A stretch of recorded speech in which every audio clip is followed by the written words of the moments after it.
ঠাকুর বলছেন, সমাধিস্থ হবার পর প্রায় শরীর থাকে না। কারু কারু লোকশিক্ষার জন্য শরীর থাকে, যেমন নারদাদির আর চৈতন্যদেবের মতো অবতারদের।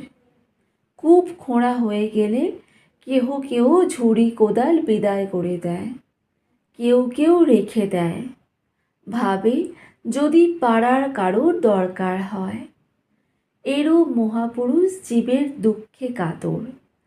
এরা স্বার্থপর নয় যে আপনাদের জ্ঞান হলেই হলো।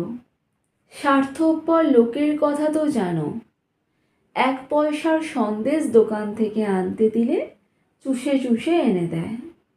কিন্তু শক্তি বিশেষ, সামান্য আধার লোকশিক্ষা দিতে ভয় করে। হাওয়াতে কাঠ নিজে একরকম করে ভেসে যায়, কিন্তু একটা পাখি এসে বসলে ডুবে যায়।